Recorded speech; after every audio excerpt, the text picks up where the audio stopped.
സൗമ്യ വധക്കേസിലെ പ്രതിയായ ഗോവിന്ദച്ചാമി വിവിധ പേരുകളിൽ ചാർലി, കൃഷ്ണൻ, രാജ, ഗോവിന്ദച്ചാമി, രമേശ് എന്നിങ്ങനെ അറിയപ്പെടുന്നയാളാണ്. സേലം, പഴനി, അതോടൊപ്പം തന്നെ ഈറോഡ്, ഗൂഡല്ലൂർ, തിരുവള്ളൂർ, താമ്പരം എന്നിവിടങ്ങളിലെ കോടതികളിൽ നിന്ന് ഇയാൾക്ക് ശിക്ഷ ലഭിച്ചിട്ടുണ്ട്. ഇയാളുടെ ഇടത് കൈപ്പത്തി ഇല്ലാത്തത് ഒരു പ്രധാന അടയാളമായിട്ട് കണക്കാക്കപ്പെടുന്നു. സൗമ്യ വധക്കേസിലും സമീപകാലത്തെ ജയിൽ ചാട്ടത്തിന് ശേഷവും ഇയാളെ തിരിച്ചറിഞ്ഞത് ഈ ഒരു പ്രധാന അടയാളം മുഖേനയാണ്. ഗോവിന്ദച്ചാമിയുടെ കൈപ്പത്തി നഷ്ടപ്പെട്ടതിനെക്കുറിച്ച് വ്യത്യസ്തമായിട്ടുള്ള കഥകൾ, വ്യാഖ്യാനങ്ങളൊക്കെ തന്നെ നിലവിലുണ്ട്. വാഹന അപകടത്തിൽ നിന്ന് രക്ഷപ്പെടാൻ സ്വന്തം കൈ ബൈക്കിൻ്റെ ടയറിലെ കമ്പികൾക്കിടയിൽ വെച്ചതാണെന്ന് ഒരു വിഭാഗം പറയുന്നു. ഗ്രാമത്തലവന്മാരുടെ നേതൃത്വത്തിലുള്ള നാട്ടുകൂട്ടത്തിൻ്റെ തീരുമാനപ്രകാരം കൈപ്പത്തി വെട്ടിമാറ്റിയതാണെന്ന് മറ്റൊരു വാദവും പ്രചാരണത്തിലുണ്ട്. സ്പെഷ്യൽ പ്രോസിക്യൂട്ടറായിരുന്ന അഡ്വക്കേറ്റ് എ സുരേഷിൻ്റെ വെളിപ്പെടുത്തലനുസരിച്ച് തമിഴ്നാട്ടിൽ ഒരു സ്ത്രീയെ ക്രൂരമായിട്ട് ഉപദ്രവിക്കുകയും മാല മോഷ്ടിക്കുകയും ചെയ്ത സംഭവത്തിൽ ഗോവിന്ദച്ചാമി നാട്ടുകാരുടെ പിടിയിലാവുകയായിരുന്നു. ഇയാൾക്കെതിരെ സമാനമായിട്ടുള്ള നിരവധി പരാതികൾ നിലവിലുണ്ടായിരുന്നതിനാൽ നാട്ടുകാർ ഗ്രാമത്തലവന്മാരെ സമീപിക്കുകയും അവരുടെ തീരുമാനപ്രകാരം ഇയാളുടെ കൈപ്പത്തി വെട്ടിമാറ്റുകയും ചെയ്തുവെന്നാണ് പറയപ്പെടുന്നത്. എന്നിരുന്നാലും തമിഴ്നാട്ടിലെ വിരുദനഗർ ജില്ലയിൽ ഗോവിന്ദച്ചാമിയെക്കുറിച്ച് അന്വേഷിക്കാൻ പോയ കേരള പോലീസ് ഉദ്യോഗസ്ഥരോട് അവിടുത്തെ നാട്ടുകാർ മറ്റൊരു കഥയാണ് പങ്കുവച്ചത്. ഒരിക്കൽ ഒരു ഇടവഴിയിൽ വെച്ച് ഒരു സ്ത്രീയുടെ മാല പൊട്ടിച്ച ശേഷം ബൈക്കിൽ പായുകയായിരുന്നത്രേ ഗോവിന്ദച്ചാമിയും കൂട്ടാളികളും. രക്ഷപ്പെടാനായിട്ട് ബൈക്ക് അതിവേഗം ഹൈവേയിലേക്ക് എടുത്തപ്പോൾ അതിലൂടെ പാഞ്ഞു വന്ന ലോറിക്കടിയിൽ പെടുമെന്ന സ്ഥിതിയായി. പെട്ടെന്ന് ബ്രേക്ക് ഇട്ടിട്ടും ബൈക്ക് നിയന്ത്രിക്കാനായിട്ട് പറ്റാതെ വന്നതോടുകൂടി പിന്നാലെ ഇരിക്കുകയായിരുന്ന ഗോവിന്ദച്ചാമി സ്വന്തം കൈ പിൻചക്രത്തിലെ കമ്പികൾക്കിടയിൽ തിരികെ കയറ്റി. ബൈക്ക് സഡൻ ബ്രേക്ക് ഇട്ട പോലെ നിൽക്കുകയും ലോറി ഇടിക്കാതെ പോവുകയും ചെയ്തു. രണ്ടുപേരുടെയും ജീവൻ രക്ഷപ്പെട്ടുവെങ്കിലും ഗോവിന്ദച്ചാമിക്ക് അങ്ങനെ കൈപ്പത്തി നഷ്ടമായി. ഇതാണ് നാട്ടുകാർ പോലീസിനോട് പറഞ്ഞിരിക്കുന്നത്. എന്നാൽ ബൈക്ക് മെക്കാനിക്കിനിടെ കൈപ്പത്തി മുറിഞ്ഞു പോയതാണെന്നാണ് ഗോവിന്ദച്ചാമി സ്വയം പറയുന്നത്. ജയിലിൽ കഴിയുമ്പോൾ തനിക്ക് കൃത്രിമ കൈ വേണമെന്ന് അന്നത്തെ ജയിൽ DGPയോട് ഇയാൾ ആവശ്യപ്പെട്ടിരുന്നു. ഇയാളുടെ ഏക ബന്ധുവായിട്ട് പോലീസ് രേഖകളിൽ സഹോദരൻ സുബ്രഹ്മണ്യയെയാണ് രേഖപ്പെടുത്തിയിരിക്കുന്നത്. സുബ്രഹ്മണ്യം നിരവധി കേസുകളിൽ പ്രതിയാണെന്നും 2 തവണ ഗോവിന്ദച്ചാമിയെ ജയിലിൽ വന്ന് സന്ദർശിച്ചിട്ടുണ്ടെന്നും വിവരങ്ങളുണ്ട്. ഗോവിന്ദച്ചാമി ആദ്യം നൽകിയ വിലാസം വ്യാജമായിരുന്നെങ്കിലും പിന്നീട് സേലം പോലീസ് മുഖേന നടത്തിയ അന്വേഷണത്തിലാണ് കേരള പോലീസിന് കൂടുതൽ വിവരങ്ങൾ ലഭിച്ചത്. ഫോറൻസിക് പരിശോധനയിൽ ഗോവിന്ദച്ചാമിക്ക് അമിതമായിട്ടുള്ള ലൈംഗിക ആസക്തിയുള്ള വ്യക്തിയാണെന്നും കണ്ടെത്തിയിട്ടുണ്ട്. റെയിൽവേ സ്റ്റേഷനുകളിലും സമീപത്തെ ചേരികളിലും ഇയാൾ സ്ഥിരമായിട്ട് സ്ത്രീകളെ തേടി അലയാറുണ്ടായിരുന്നതായിട്ടും പറയപ്പെടുന്നു. അമിത മദ്യപാനിയായ ഇയാൾ ലഹരിക്കും അടിമയാണ്. 2011 നവംബർ 11 കണ്ണൂർ സെൻട്രൽ ജയിലിൽ എത്തിയത് മുതൽ ഗോവിന്ദച്ചാമി ജയിൽ അധികൃതർക്ക് നിരന്തരമായിട്ടുള്ള ഒരു തലവേദനയായിരുന്നു. ജയിൽ മാറ്റം ആവശ്യപ്പെട്ട് ആത്മഹത്യാ നാടകം നടത്തിയിട്ടുണ്ട്. പ്രാഥമിക കൃത്യങ്ങൾക്കായി സെല്ലിൽ നിന്ന് പുറത്തിറക്കിയപ്പോൾ മേൽക്കൂരയിലെ കഴുക്കോലിൽ ഉടുമുണ്ട് കെട്ടാൻ ശ്രമിച്ചു. ഇതാകട്ടെ ആത്മഹത്യാശ്രമമല്ലെന്നും ജയിൽ മാറ്റത്തിനായിട്ടുള്ള തന്ത്രമാണെന്നും പിന്നീട് സൂപ്രണ്ടിന് നൽകിയ കത്തിലൂടെ വ്യക്തമായി. കണ്ണൂർ സെൻട്രൽ ജയിലിലെ അന്തരീക്ഷം ഇഷ്ടപ്പെടുന്നില്ലെന്നും ബന്ധുക്കൾക്ക് കാണാൻ സൗകര്യത്തിനായിട്ട് പൂജപ്പുരയിലേക്ക് മാറ്റണമെന്നുമായിരുന്നു കത്തിലെ പ്രധാന ആവശ്യം. എല്ലാ ദിവസവും ബിരിയാണി വേണമെന്നും ഇയാൾ ആവശ്യപ്പെട്ടിരുന്നു. സെല്ലിനുള്ളിലെ CCTV ക്യാമറ തകരാറിലാക്കുകയും ജയിൽ ജീവനക്കാർക്കെതിരെ വിസർജ്യം എറിയുകയും ചെയ്തതിന് Kannur judicial first class magistrate കോടതി ഇയാളെ 10 മാസത്തേക്ക് തടവിന് ശിക്ഷിച്ചിരുന്നു. ഏതായാലും കണ്ണൂർ ജയിലിലെ സുരക്ഷാ സംവിധാനങ്ങളെ മറികടന്ന് ഗോവിന്ദച്ചാമി രക്ഷപ്പെട്ടത് ഗുരുതരമായിട്ടുള്ള വീഴ്ചയാണെന്ന് വ്യക്തമാവുകയാണ്. ഒറ്റക്കയ്യനായിട്ടുള്ള ഒരാൾക്ക് പോലും സാധിക്കാത്ത കാര്യമാണ് ഇയാൾ നടപ്പാക്കിയത്. ജയിൽ ചാടാൻ ആരുടെയെങ്കിലും സഹായം ലഭിച്ചിട്ടുണ്ടോ എന്ന് അന്വേഷണം ഇപ്പോൾ നടന്നുകൊണ്ടിരിക്കുകയാണ്.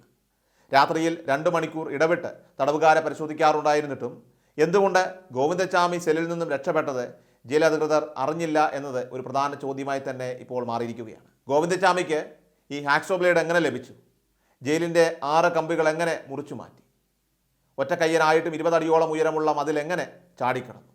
കറുത്ത പാൻറ്റും വെള്ള ഷർട്ടും ഉൾപ്പെടെയുള്ള വസ്ത്രങ്ങൾ എവിടെ നിന്ന് ലഭിച്ചു?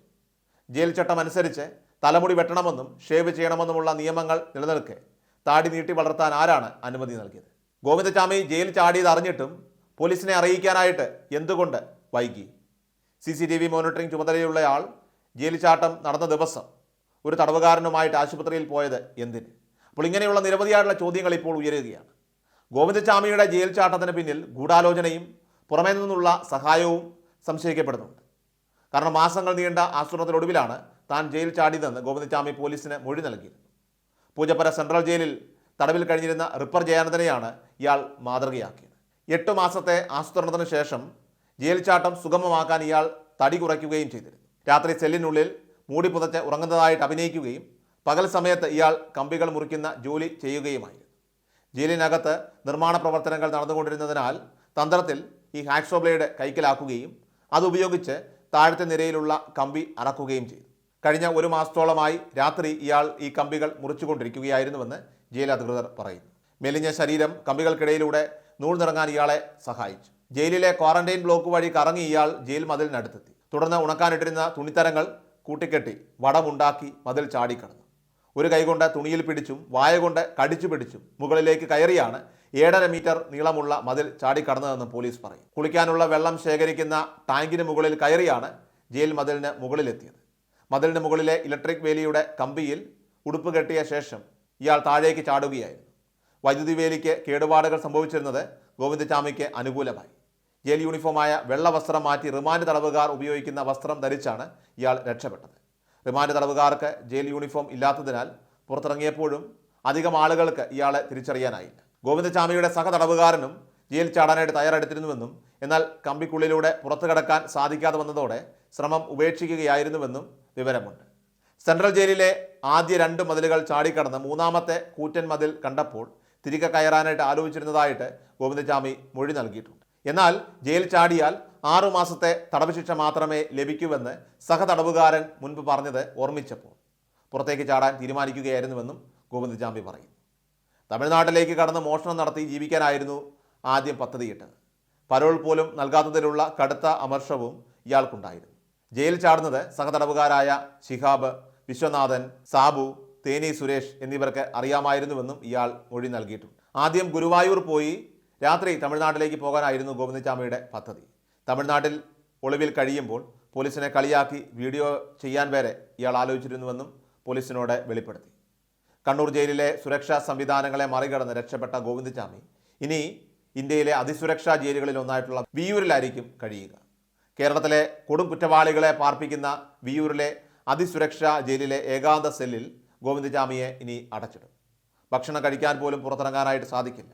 സെല്ലിൽ തന്നെ ഇരുന്നു കൊണ്ട് ഇനി ഭക്ഷണം കഴിക്കേണ്ടി വരും. മറ്റ് സെല്ലുകളിലുള്ളവരെ കാണാനോ അവരോട് സംസാരിക്കാനോ സാധിക്കില്ല. പ്രാഥമിക സൗകര്യങ്ങൾ, അഗ്നിരക്ഷാ സംവിധാനം, ഫാൻ, കട്ടിൽ, CCTV ക്യാമറകൾ എന്നിവയെല്ലാം തന്നെ ഈ സെല്ലിലുമുണ്ട്.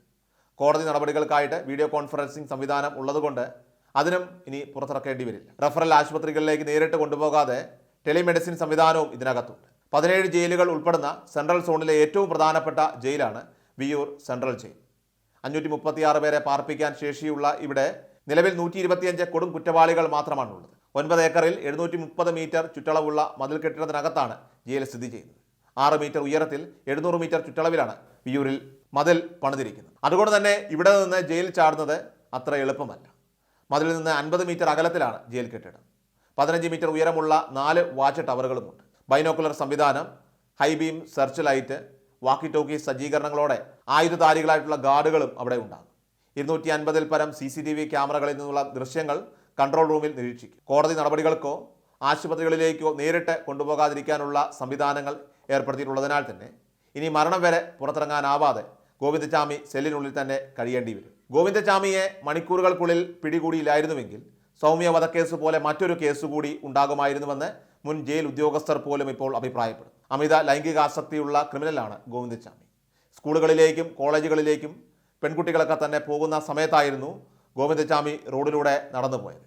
ഒരുപക്ഷെ പിടിക്കപ്പെട്ടില്ലായിരുന്നുവെങ്കിൽ ഏതെങ്കിലും കുറ്റിക്കാട്ടിലേക്ക് മറ്റൊരു പെൺകുട്ടിയെ വലിച്ചിഴച്ച് കൊണ്ടുപോകുമായിരുന്നുവെന്ന് പോലും മുൻ DGP അലക്സാണ്ടർ ജേക്കബ് ഇപ്പോൾ അഭിപ്രായപ്പെട്ടു കഴിഞ്ഞിരിക്കുകയാണ്. ഗോവിന്ദചാമിയുടെ ജയിൽ ചാട്ടം സർക്കാരിൻ്റെയോ ആഭ്യന്തര വകുപ്പിൻ്റെയോ വീഴ്ചയല്ലെന്ന് വരുത്തി തീർക്കാനുള്ള ശ്രമങ്ങളും ഇപ്പോൾ നടക്കുന്നുണ്ട്. 2013-ൽ റിപ്പർ ജയാനന്ദൻ തിരുവനന്തപുരം സെൻട്രൽ ജയിലിൽ നിന്ന് ചാടിപ്പോയതും ഊപ്പ പ്രകാശ് എന്ന് വിളിക്കുന്ന ഒരാൾ കൂടി തടവ് ചാടിയതും 1986-ൽ ചാൾസ് ശോഭരാജ് തീഹാർ ജയിലിൽ നിന്ന് ജയിൽ ഉദ്യോഗസ്ഥർക്ക് ലഡു വിതരണം ചെയ്ത ശേഷം ചാടിയതും ഖലിസ്ഥാൻ തീവ്രവാദി ജഗദാർ സിംഗ് ഹവാര അതിസുരക്ഷാ ജയിലിൽ നിന്ന് തുരങ്കം കുഴിച്ച് രക്ഷപ്പെട്ടതും ഇതിന് ഉദാഹരണങ്ങളായി ചൂണ്ടിക്കാണിക്കപ്പെടുന്നു. ഇത്തരം ന്യായീകരണങ്ങൾ CPM-ഉമായും സർക്കാരുമായും അടുത്തു നിൽക്കുന്നവരാണ് ഇപ്പോൾ നടത്തിക്കൊണ്ടിരിക്കുന്നത്.